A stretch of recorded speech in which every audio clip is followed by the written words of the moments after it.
Eleições 2020 em todo o país, candidatos às prefeituras começam a se apresentar aos eleitores. Aqui no Band News TV, abrimos espaço para que eles apresentem suas propostas, mas façam muito mais. Conversem a respeito do cenário nacional, porque afinal de contas são vários os partidos, são várias candidaturas e tem todo um eixo, né? Que a gente quer saber também se é coerente ou não em relação aos partidos no que se refere ao país como um todo. Toda semana a gente vai conversar com dois pré-candidatos a prefeituras diferentes do mesmo partido. Hoje, dois integrantes do PSL, Joyce Hasselmann, pré-candidata à Prefeitura de São Paulo, Fernando Francischini, conhecido como Delegado Francischini, pré-candidato à Prefeitura de Curitiba. Deputada Joyce Hasselmann, ladies first, boa noite. Obrigado por conversar com o Band News TV.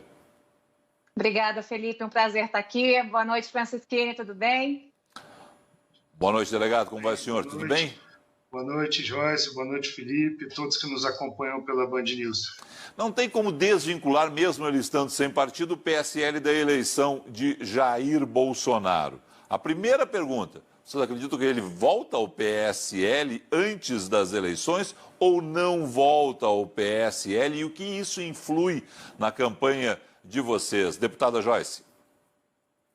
Olha, Felipe, essa é uma conversa que se intensificou nos últimos tempos, aí, nas últimas 2, 3 semanas, o pessoal está vendo pelo noticiário, mas não foi um convite feito pelo PSL ao presidente da República para voltar, até porque não foi o PSL que colocou o presidente da República para fora do partido. Ele optou por sair, foi um momento ali de desgaste.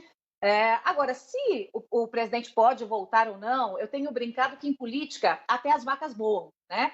Então, se em política até as vacas voam, o presidente da República, eventualmente, até pode voltar para o partido, mesmo que eu tenha algumas divergências com o presidente, por mim ele não é persona non grata. Mas acho que só valeria a pena, tanto para o presidente quanto para o partido, se for num processo de construção. Porque num processo de destruição, aí não dá.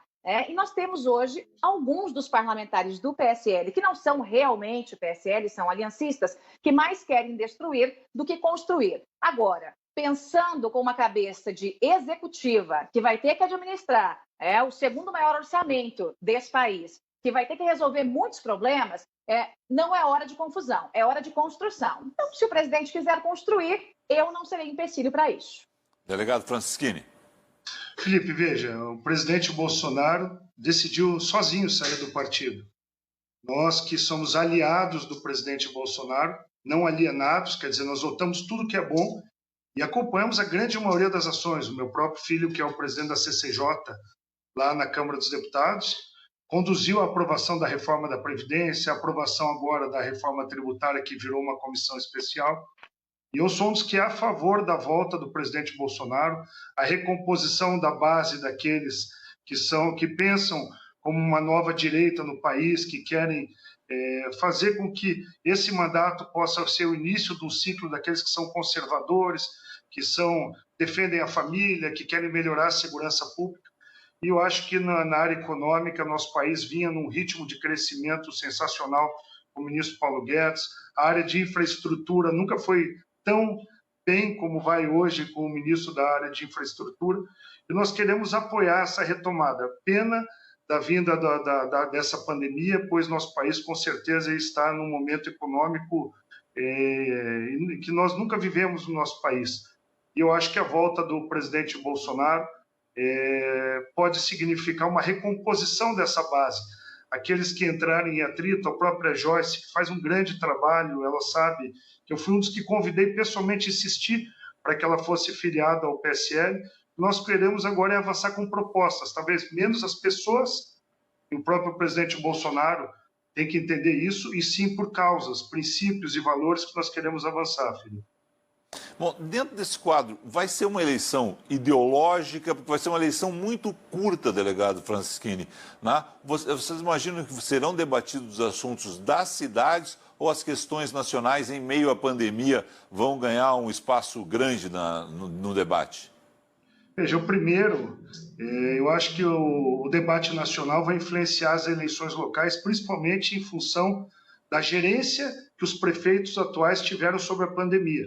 A posição do presidente Bolsonaro era uma, defendida pelo ex-ministro Mandetta era outra, e muitos prefeitos, por exemplo, de Curitiba, que é o prefeito Rafael Greca, do Democratas, se alinhou na questão de fechar rapidamente a economia da cidade. Quando os casos eram mínimos aqui, enforcou a economia da cidade.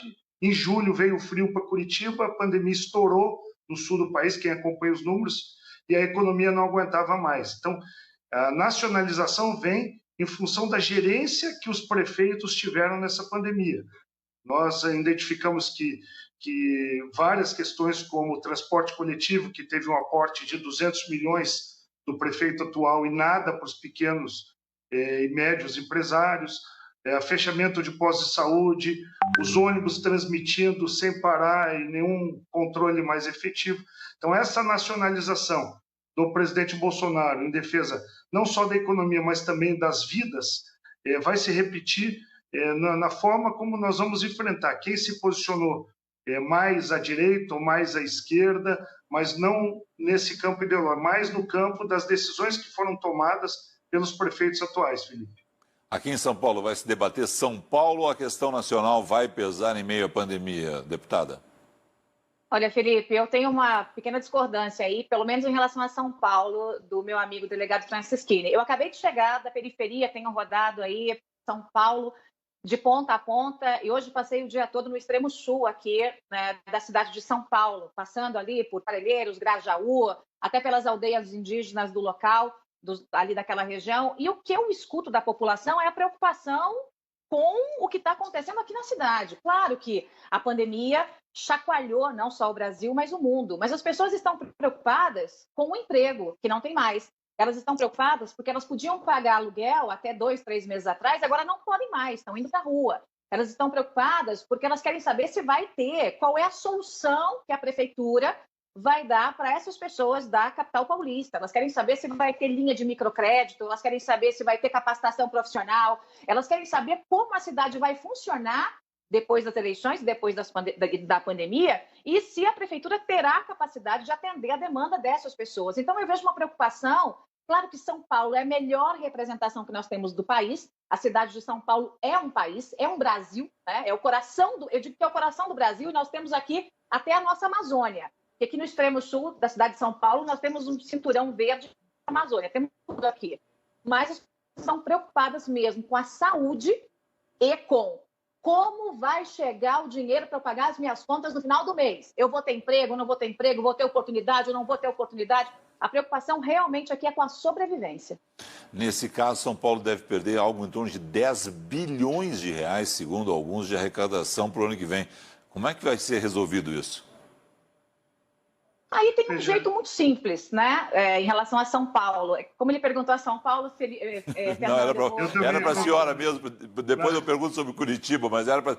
Porque são 10 bilhões, a pandemia vai secar uma fonte aí de 10 bilhões de reais. É o cálculo que alguns fazem, né, em relação a São Paulo 2021, no orçamento da prefeitura. Mas não é só isso, né, Felipe? É menos dinheiro e uma demanda muito maior. Você veja que só a demanda da saúde, que São Paulo represou nesses meses de pandemia, é gigantesca. Tudo que era eletivo foi suspenso. Então, aquela pessoa que tinha um problema de coração, que não era tão grave assim, agora o problema está gravíssimo. A pessoa que tinha um problema, uma hérnia, que não era um problema grave, agora está grave. Um problema de próstata, da mesma forma. Então, a gente tem uma demanda só na saúde represada que é gigante. Some-se a isso a questão econômica, em baixa. E some-se a isso menos arrecadação.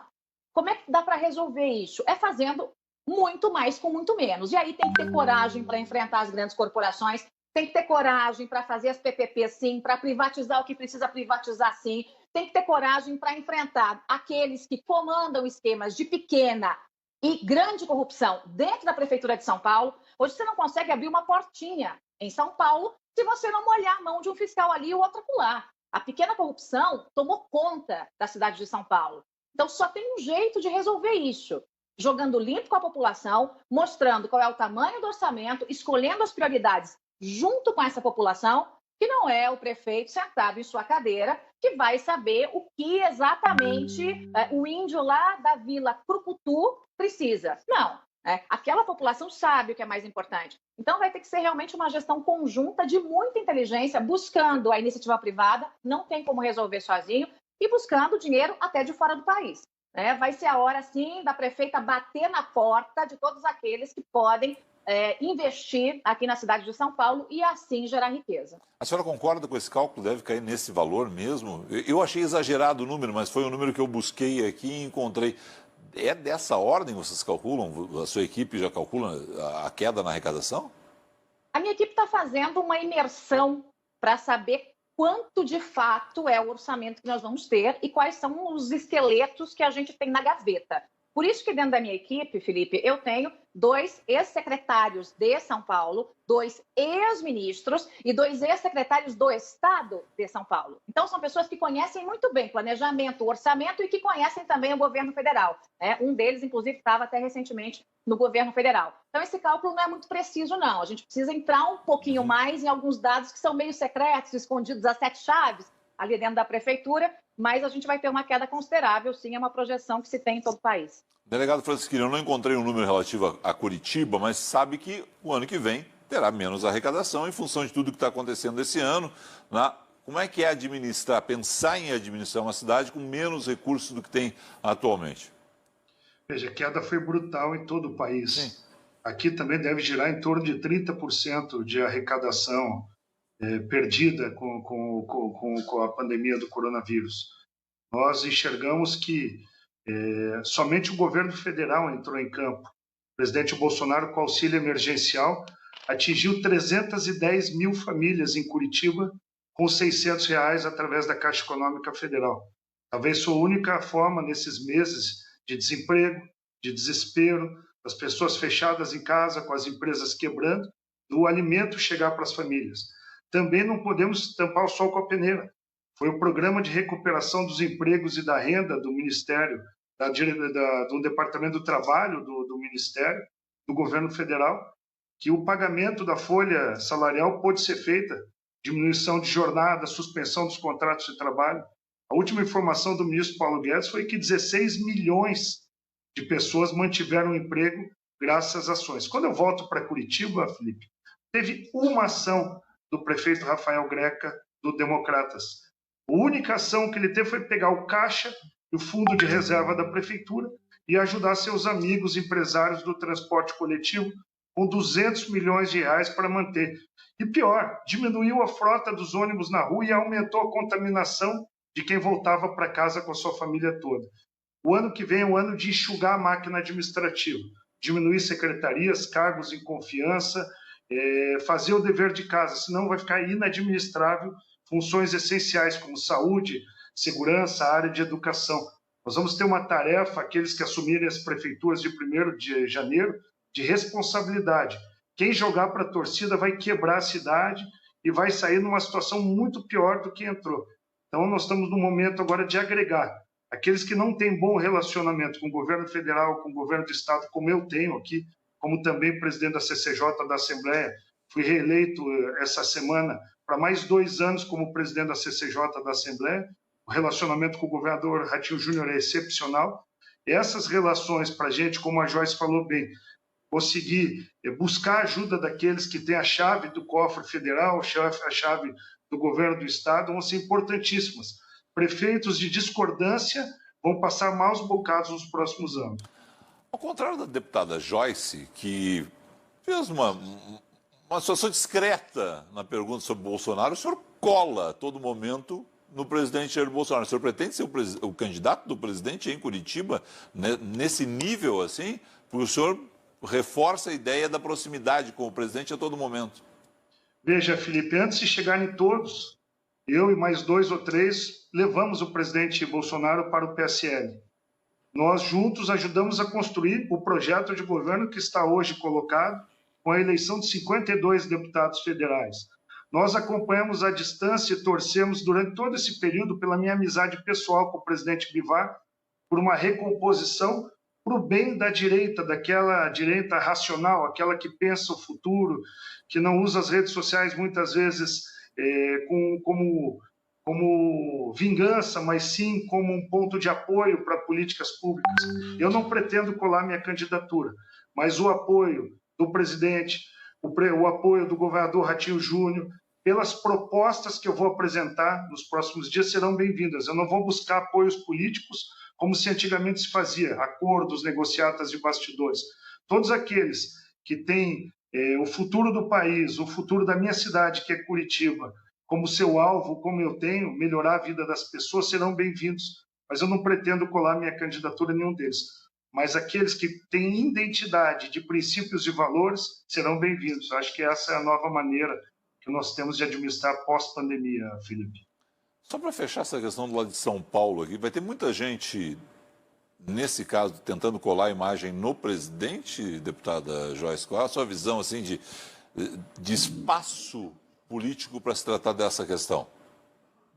Olha, o Felipe, tem bastante gente que pode, eventualmente, num movimento até oportunista, querer colar a imagem no presidente ou, ao contrário, descolar a imagem do presidente. Nesse ponto, eu concordo muito com o Franceschini. O nosso alinhamento tem que ser por valores, por bandeiras. Eu me aliei ao presidente Bolsonaro lá atrás, quando ele era desacreditado. E veja, eu não pedi para entrar na política, foi ele que pediu, junto com o Franceschini. Fizeram uma convocação pública e, depois de muita insistência, eu resolvi entrar para a política para ajudá-lo. E ajudei. No primeiro ano, liderei a reforma da Previdência, fui líder do governo no Congresso Nacional, a primeira mulher em primeiro mandato. Enfim, fizemos tudo o que podíamos.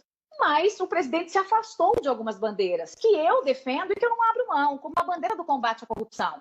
E eu entendo que se afastou até por questões pessoais, porque tem um filho dele envolvido em esquemas de corrupção, em investigação de esquemas de corrupção. Eu entendo a dor dele como pai.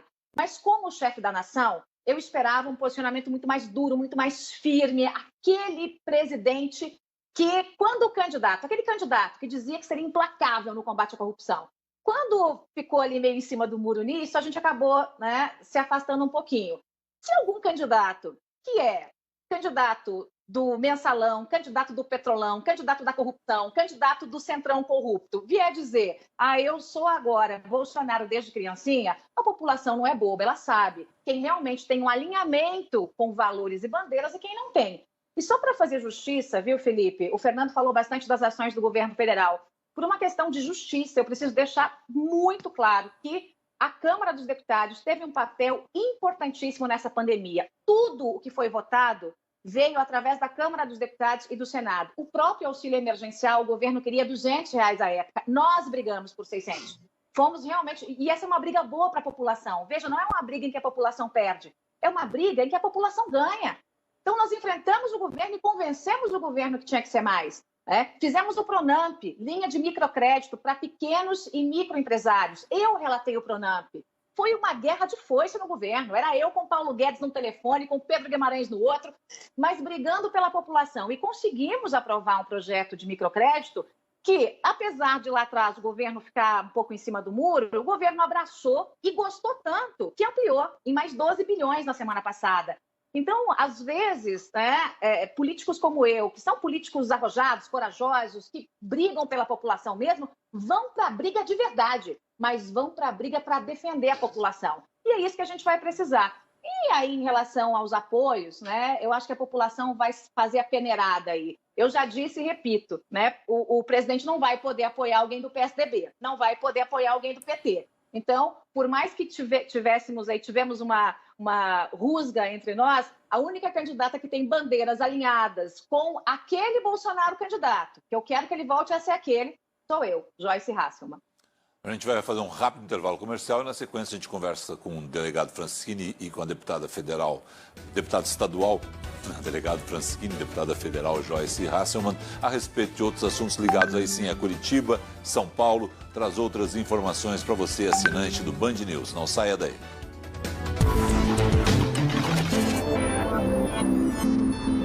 Seu investimento merece ser cuidado por profissionais de excelência. É o que acontece no BTG Pactual, o maior banco de investimentos da América Latina. Baixe o app e veja a diferença. Dê um BTG nos seus investimentos. A Marfrig é a maior fabricante de hambúrgueres e a segunda maior produtora de carne do planeta. No Brasil, Marfrig é BASF, a marca que é sempre surpreendente. É Montana Steakhouse, a marca que transforma churrasquinho em churrascão. E também é Montana, a marca que faz todo dia ficar uma delícia. Marfrig, a gente alimenta o Brasil e o mundo deliciosamente. Olha que qualidade! Com esse conforto e com o menor preço, só a Jacaúna Móveis tem. Sofá retrátil e reclinável a partir de 12.169. Cadeiras a partir de 12.029. Jacaúna 11 9 3239 4922.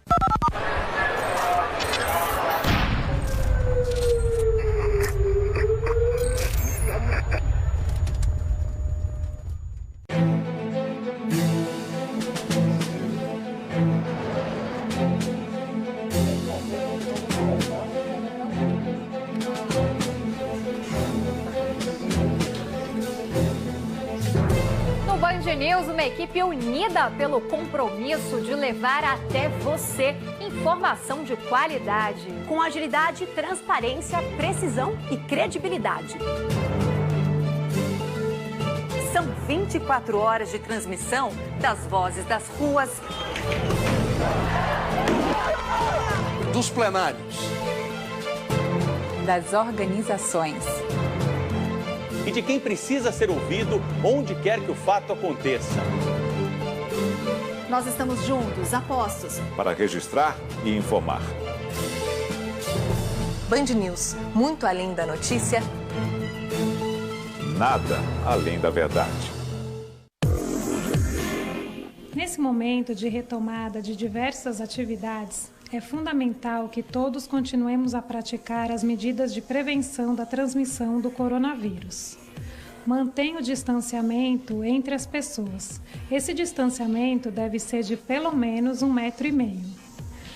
Nos ambientes coletivos e nas filas, preste atenção na sinalização que garante o afastamento correto. A hora das refeições costuma ser uma hora de maior risco, pois obrigatoriamente estamos sem as máscaras. Procure ser breve, evite conversar, coloque a sua máscara novamente assim que possível. Lembre-se de higienizar as mãos antes e após as refeições. Ainda não acabou, não é hora de descuidar.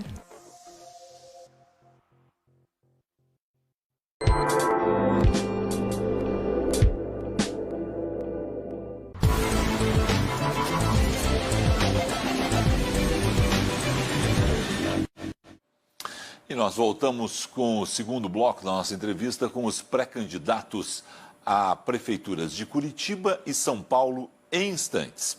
Durante todo o fim de semana, o Corpo de Bombeiros trabalhou para conter os incêndios que se alastraram pelo Parque Estadual da Serra Dourada, a 170 quilômetros de Goiânia.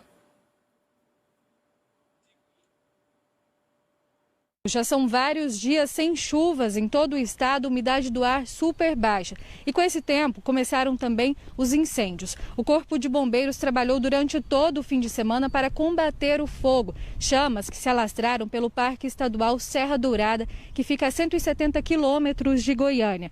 Usando técnicas de combate a incêndios florestais, as equipes conseguiram controlar o fogo. Agora está sendo feito o trabalho de rescaldo e monitoramento da área para evitar que novas chamas sejam formadas. Já no município de Colina do Sul, que fica a 309 quilômetros de Goiânia, o incêndio começou no dia 16 de agosto, há mais de uma semana, e ainda não foi controlado. Os bombeiros de Formosa, Planaltina, Ceres, Goianés e Jaraguá continuam trabalhando para combater as chamas no município. O fogo alto avança com velocidade e há risco de chegar até a reserva ambiental Chapada dos Veadeiros. Além dos militares, estão no combate ao fogo funcionários da Prefeitura de Colinas do Sul, brigadistas voluntários de Alto Paraíso e o grupo pré-fogo do Ibama. E o cantor sertanejo Cauã, que está internado há 12 dias com Covid-19, teve uma melhora no quadro clínico e foi transferido da UTI para um quarto. A informação foi divulgada pelo último boletim médico do hospital em Goiânia. No dia 15 de agosto, internado na UTI, Cauã estava com 70% dos pulmões comprometidos. Ele foi transferido para outra unidade e apresentou uma melhora no estado de saúde. Os pais do cantor também foram contaminados pelo coronavírus e estão internados desde a semana passada. O estado de saúde deles é estável. E o Ministério da Saúde atualizou os dados do coronavírus no país nesta segunda-feira. Foram 565 mortos nas últimas 24 horas. Confira os números totais divulgados hoje pelo Ministério da Saúde. Casos confirmados, 3.622.861.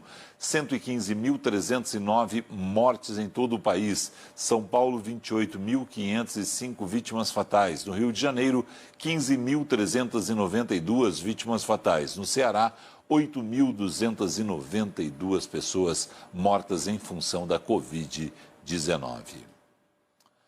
O aeroporto de Santa Genoveva, em Goiânia, começará a realizar voos internacionais a partir desta terça-feira.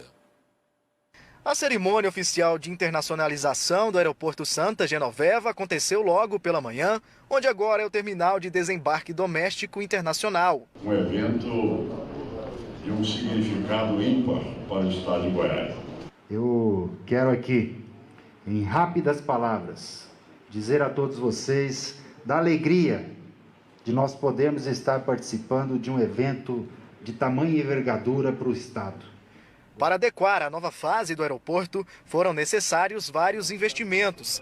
A Infraero adquiriu mais equipamentos de segurança, como raio-x e detectores de metal, bancadas de atendimento e vistoria dos órgãos, sistema de segurança e nova sinalização. Afinal de contas, é um estado que está no coração do país, é um estado que tem hoje uma estrutura logística invejável e mais do que digno e correto que tivesse aqui um aeroporto internacional. Além de transportar passageiros, o aeroporto de Goiânia deve receber também cargas. Vai fomentar o turismo e movimentar a economia. É muito especial para o estado de Goiás, ganha no turismo, ganha no agronegócio, na indústria. O aeroporto de Goiânia recebeu o título na última sexta-feira de aeroporto internacional para pessoas e para carga. Então, tanto do ponto de vista de fluxo de pessoas, como do ponto de vista econômico, é um salto muito grande de qualidade e a gente interagir conectividade com o mundo inteiro. Segundo a Infraero, o aeroporto de Goiânia é o quarto do país quando se fala em operações gerais. Com os voos internacionais, a capacidade de atendimento de passageiros deve ser ampliada, o que pode demorar. Isso porque a liberação foi feita. Mas agora, tanto a Infraero quanto o governo de Goiás devem atrair empresas interessadas em linhas para outros países. Isso aí é algo que propõe ou alavanca toda a área econômica do estado. Em primeiro lugar, aqui dentro do aeroporto, nós devemos ampliar aqui, dobrar o número de funcionários aqui dentro. Em segundo lugar, toda a parte aqui de infraestrutura local, lanches, restaurantes, táxis, hotéis aqui dentro da cidade. Daí você tem também toda a área do turismo, que vem do mundo todo, para poder conhecer as belezas de Goiás.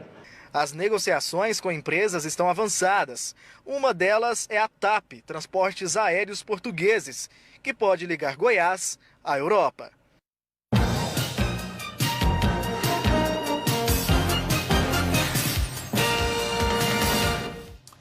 Retomamos a nossa conversa com a deputada federal Joyce Hasselmann, pré-candidata do PSL à Prefeitura de São Paulo, e com o pré-candidato delegado Francisquini, deputado estadual à Prefeitura de Curitiba. Deputada Joyce Hasselmann, a grande preocupação do pós-pandemia é o que vem aí em termos de saúde. A senhora já deu uma pincelada em uma resposta anterior a respeito da situação da saúde em São Paulo. Quais são os projetos nessa área? Olha, a saúde a gente vai ter que ter uma atenção muito especial, justamente pela demanda reprimida, como eu falei um pouco antes, né, Felipe? A gente vai precisar realmente fazer com que haja menos marketing e mais ação.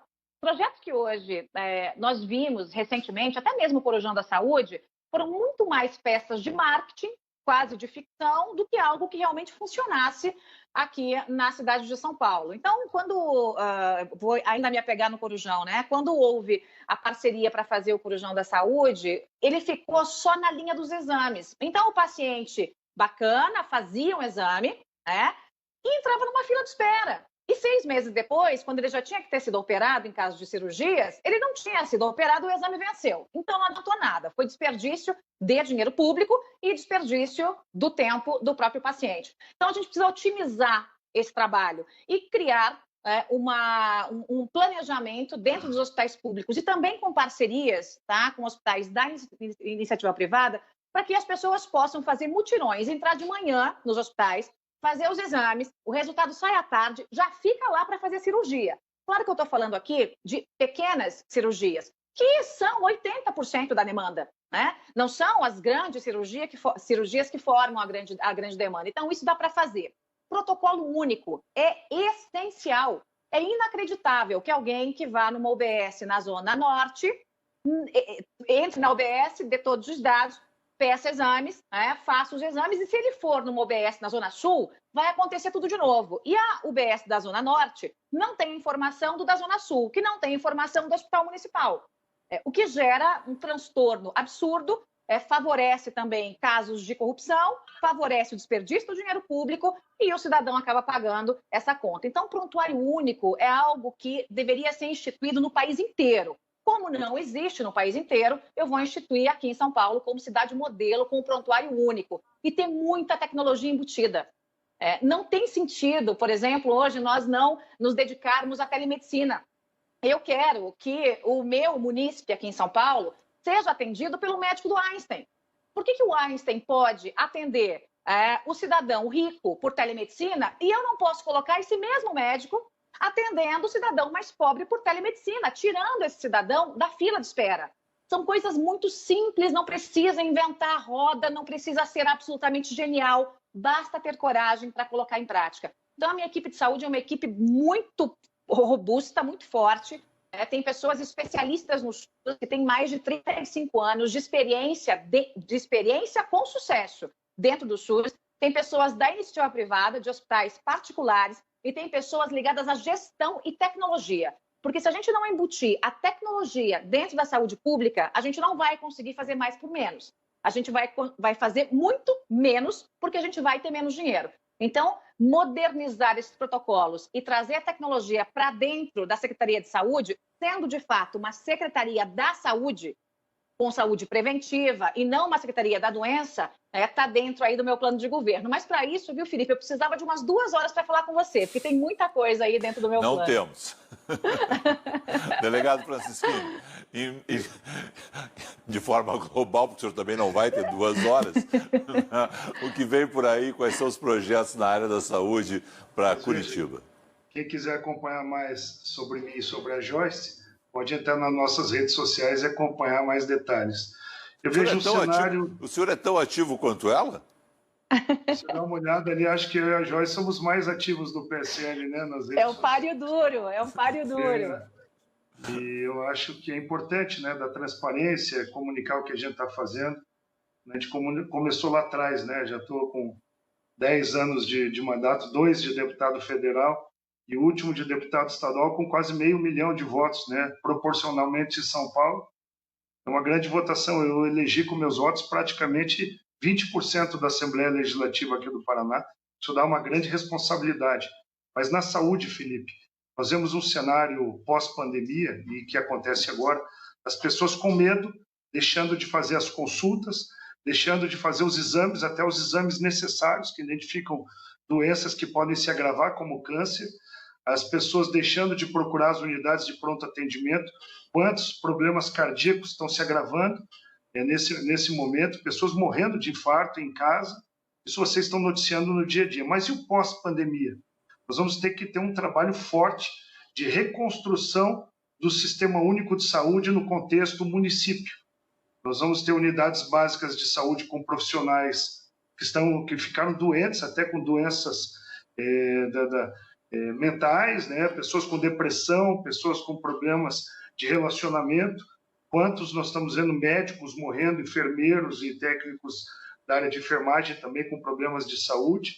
E a telemedicina é o futuro. Joyce adiantou o cenário de futuro que era a telemedicina, e que os próprios médicos, alguns tinham receio de chegar rapidamente na telemedicina, chegou com tudo. O futuro é atender em casa as pessoas. Nós estamos planejando o primeiro centro de telemedicina de uma capital no Brasil, em Curitiba. Eu tenho na minha equipe, como o Joyce falou, profissionais que fizeram doutorado, estão agora no MBA com o próprio Hospital Albert Einstein em São Paulo, planejando como aprender com as pessoas que fazem bem, e o Albert Einstein é um que está um grande projeto de telemedicina, mas como fazer com que as pessoas mais pobres, as pessoas carentes da periferia, possam ser atendidas em casa, não precisar voltar nas filas dos postos de saúde que estão tomados de Covid. Então, a pessoa vai com problema de pressão, acaba contaminado na fila. Hoje, o prefeito Rafael Greca, aqui na cidade de Curitiba, o protocolo dele de prevenção é atender no posto e mandar a pessoa voltar para casa. Então, ela volta para casa, na sistemática atual de isolamento total, e contamina a família inteira, inclusive os de grupo de risco e os que têm comorbidade. Isso acelerou muito as mortes na nossa cidade. Então, eu acho que enxugar a máquina administrativa para sobrar dinheiro na saúde, ter equipes com experiência.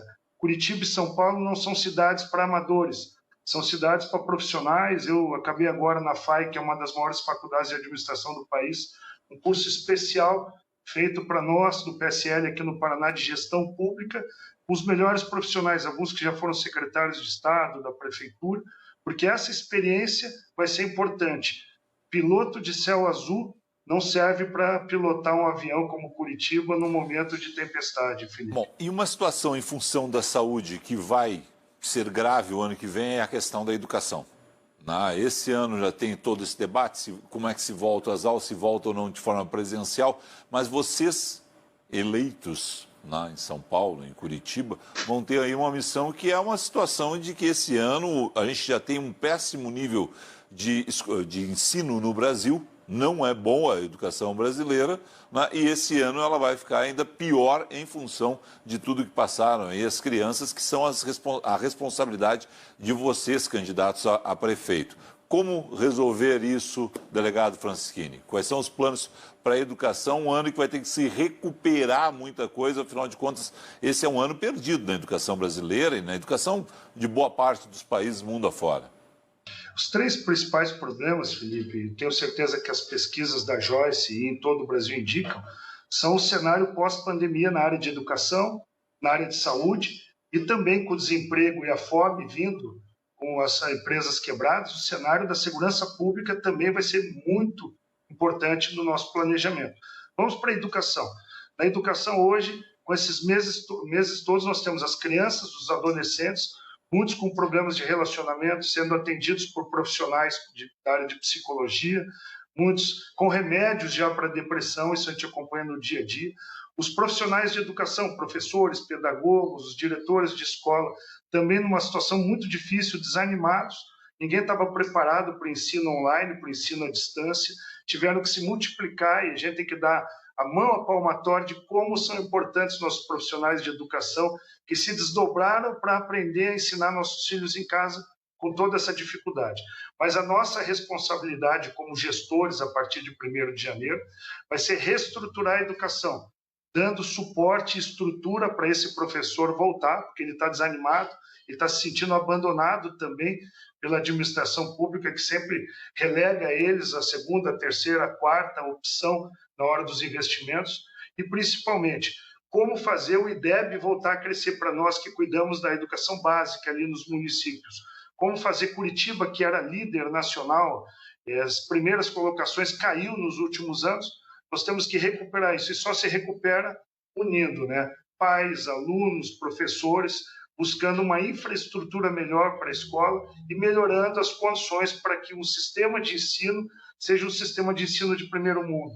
Não dá para continuar a gente fingindo que educa e os alunos fingindo que aprendem, Eu acho que a educação tem que chegar na escola municipal do bairro mais pobre da cidade, como chega nas escolas particulares aqui de Curitiba, Felipe. Deputada Joyce? Bom, o diagnóstico, o cenário ruim, o Fernando já falou. Francischini já deu o diagnóstico, então não vou repetir porque eu voto com o relator. Ctrl+C, Ctrl+V. Mesma coisa é em São Paulo, é em Curitiba, é no Brasil inteiro. Agora, como é que resolve? Acho que essa é a grande questão. A gente começa resolvendo ouvindo os melhores. E é assim que eu estou fazendo. Aqui em São Paulo, nós temos um grande exemplo de profissionais ligados à educação, que é o Instituto Ayrton Senna. Todo mundo sabe, inclusive, do meu carinho pelo trabalho do Instituto. Cheguei, inclusive, a aproximar a presidente do Instituto, a Viviane Senna, do presidente Bolsonaro, e sonhava muito que o ministro fosse o Mozart, né, aqui do Instituto Ayrton Senna. Por que eu estou citando o Instituto? Porque ele é um case no Brasil e porque ele tem ideias, dados, levantamentos nas mãos. Então, e eu já tinha essas informações lá atrás e fui atrás do que o Instituto tem e de outros institutos estudados em São Paulo para oferecer as soluções. Hoje, o sonho de toda mãe é ter um filho, a mãe que trabalha, por óbvio, é ter um filho numa escola integral. É possível em São Paulo todo? No modelo tradicional, não. Mas e no modelo híbrido? E se a gente trabalhar com a educação em tempo integral, que significa todo dia o aluno estudando, uma parte na escola, uma parte em casa, através das aulas online, mas das aulas online com planejamento. A gente colocar dentro dessa lógica do planejamento escolar, do planejamento da educação, sim, as aulas online. Agora, como é que a gente resolve, por exemplo, lá no extremo sul da nossa cidade, onde eu fui hoje, onde não pega a internet? Porque não adianta eu ter uma bela aula online, bacana, o professor treinado, bacana, vou lá ouvir os melhores, vou ouvir o Instituto Ayrton Senna, vou ouvir o Todos pela Educação. Mas e aí, como é que eu faço chegar a aula para a criança? Como hoje eu estive lá e nós ficamos 1 hora andando de carro sem sinal de telefone. Então é preciso também levar essa infraestrutura lá para aquele ponto. A prefeitura dá conta de fazer tudo isso? Não. Aí entram as parcerias. Que grande operadora não gostaria de ter a marca de uma operadora amiga da educação em São Paulo, levando uma internet de qualidade, um tablet já formatado com aquilo que a criança precisa entender, assistir, compreender, com sites específicos que ela tem que acessar, para também não ficar brincando e assistindo desenho enquanto tem que estudar. A gente tem que ter responsabilidade até com isso. Então, de novo, da mesma forma como na saúde a tecnologia é a grande solução, na educação também, Felipe. Se a gente não colocar a tecnologia, nós não conseguimos baratear e nós não conseguimos ter eficiência. Como eu tenho que entregar aqui 8 horas e 27 minutos, eu vou pedir vocês acelerarem nessas duas respostas, que são questões que são diretamente ligadas às prefeituras, mas vocês também já passaram, principalmente o delegado Francisquini passou por essa questão. Deputada Joyce, a questão da segurança pública, como a Prefeitura de São Paulo pode intervir nessa situação? Bom, alguns modelos que são modelos bastante conhecidos e que têm que funcionar em São Paulo, obviamente, cuidar da iluminação pública. Se uma mulher está à noite num ponto de ônibus que não tem iluminação, por óbvio que ela não tem também a sensação de segurança, não está segura, mas também conectividade. Se uma mulher estiver num ponto de ônibus com a iluminação funcionando e o celular na mão para chamar socorro funcionando, para chamar um socorro, se necessário for, isso vai dar a ela mais segurança. Não só a sensação de segurança, mas também a segurança. Dar mais poder à nossa guarda metropolitana. A nossa guarda municipal precisa estar nas ruas. Não é só o patrulhamento feito de carro, por exemplo, ou a guarda parada em um canto. Não, andando a pé, andando de bicicleta, conversando com o munícipe e fazer a integração junto com o próprio governo do Estado, né? Porque a segurança pública é uma responsabilidade do Estado, mas o município pode fazer muito para melhorar a segurança pública aqui na cidade de São Paulo e a fórmula já existe, basta colocar em prática. Obrigado, Francisquini. Bom, Felipe, eu fui oficial do Exército Brasileiro, oficial da Polícia Militar, comandando unidades do BOP aqui na nossa capital, depois agente delegado da Polícia Federal, prisão de Juan Carlos Abadio, colombiano, Fernandinho Beiramar. Então, de segurança pública, eu tenho quase 30 anos de janela, andando o Brasil todo. Inclusive, braços da Operação Lava Jato, com o juiz Sérgio Moro e outras operações lá no início. Eu acho que nós temos que ter o braço forte, mas a mão amiga. E o braço forte é uma infraestrutura de segurança com tecnologia, câmeras de monitoramento, software de reconhecimento facial. Mas o principal, eu fui o relator no Congresso Nacional do Estatuto das Guardas Municipais. É a certidão de nascimento da Guarda Municipal em todo o Brasil, desde o porte de arma para o guarda até a infraestrutura para que ele possa fazer abordagens, atender ocorrências. Eu vou reforçar e quero ter o carimbo para Curitiba da capital mais segura do Brasil, se eu for o prefeito da cidade. Como? Transformando a Guarda Municipal, como nos Estados Unidos, numa polícia municipal. ela conhece o dono do comércio, sabe quem é o bandido que apareceu na área, que não mora naquela região, e para esses é braço forte. E para a mão amiga, é a mão amiga do jovem dependente químico de drogas, é a mão amiga para o morador de rua, é a mão amiga para aquele que precisa da área social da prefeitura, para que ele possa fazer algo. Aqui o meu prefeito, ele é um bom, cuida bem da zeladoria, da maquiagem da cidade. É um prefeito que cuida das coisas, mas ele...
O governo federal já vem fazendo, para que auxílios cheguem às pessoas desempregadas, continuem chegando, para que as empresas tenham benefícios fiscais para que ela possa abrir vagas de emprego, porque essa é a única forma. Nós vamos ter que injetar dinheiro na economia do município, fazendo a roda da economia girar, e os empresários que forem os beneficiados garantam a manutenção do emprego e do salário dessas pessoas. É a única forma do pós-pandemia de um prefeito gerenciar a sua cidade, Felipe. Deputada Joyce. Bom, postos de trabalho, novas vagas, né?